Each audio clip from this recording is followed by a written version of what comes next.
From the moment we draw our first breath, something ancient awakens within us.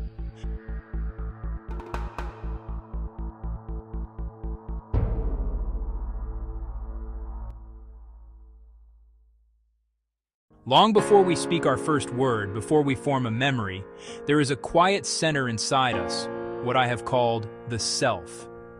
It is not the ego, that fragile and necessary structure that says, I am. No, the self is older. It is the primal blueprint of who we are meant to become. You might imagine it as a seed buried deep in the soil of the psyche, containing, in its smallness, the entire oak already formed in potential.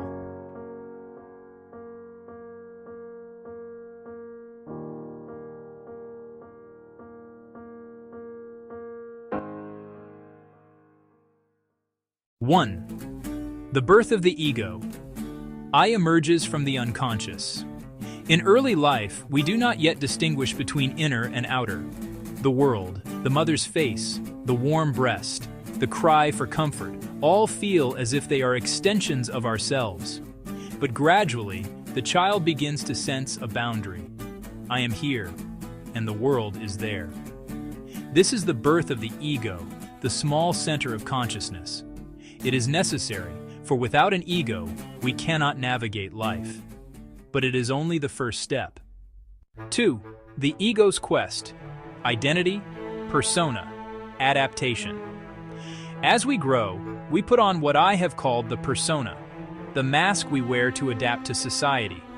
We learn what earns approval, what triggers disapproval. We learn to be good students, pleasing children, attractive adults. But the persona is not the self. It is merely the clothing we wear in the marketplace of life. And if we identify with the mask for too long, we begin to forget the face beneath it. 3. The shadow, the unclaimed parts of ourselves. Around adolescence and early adulthood, the shadow begins to stir. The shadow is not evil. It is everything we are but cannot yet accept. Our anger, our longing, our power, our sexuality, our creativity, our fears, our wounds. We exile these parts to the unconscious, but they do not disappear.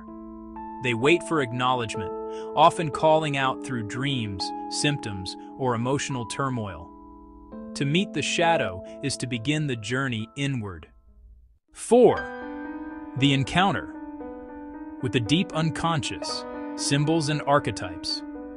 As we mature, life inevitably throws us into moments of crisis, loss, failure, heartbreak, uncertainty. It is in these moments that the ego is forced to turn inward, toward the vast sea of the collective unconscious. Here live the archetypes, universal patterns of human experience: the mother, the father, the hero, the wise old man, the lover, the warrior, the healer. These are not merely stories. They are psychic organs, structures that shape how we relate to life itself, and every person's psyche is trying to guide them toward wholeness. 5. Individuation. Becoming who you truly are. The greatest task of life, the central responsibility of the soul, is what I call individuation. Individuation is not becoming what others want. It is not becoming perfect. It is becoming whole. It is the process of integrating the shadow, removing the mask of the persona, listening to the voice of the unconscious, and recognizing that the ego is not the center of the universe, but merely one small island in the vast archipelago of the self. Individuation requires courage, for we must confront what we fear, embrace what we avoid, and make peace with what we have denied. But in doing so, we come into alignment with something deeper, the blueprint of the soul itself. 6. The emergence of the self. The inner center reveals itself.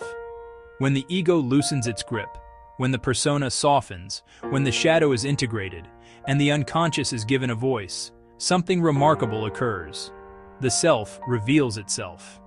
Not as a concept, not as a role, not as an identity crafted for the world, but as an inner guiding presence. The self is the totality of who we are, the known and the unknown, the conscious and the unconscious, our wounds and our strengths, our past, and our future. It is the God image within, the still, quiet center that whispers, "You are meant to be exactly who you are becoming." 7. The mature self, living in harmony. To live from the self is to live in a state of psychological harmony. We no longer cling rigidly to our roles. We no longer fear our inner world. We stop projecting our wounds onto others. And we begin to live with integrity, clarity, and inner peace. The self does not demand perfection. It demands honesty. It does not ask us to be extraordinary. It asks us to be fully ourselves. And when we align with the self, our life becomes not simply something that happens to us, but something that expresses who we truly are. The privilege of a lifetime is to become who you truly are. This is the work of the self. This is the journey. This is the purpose woven into the fabric of your being from the very beginning. To walk this path is not easy, but it is the only path that leads you inward, toward wholeness, toward meaning, toward the life that belongs to you, and you alone.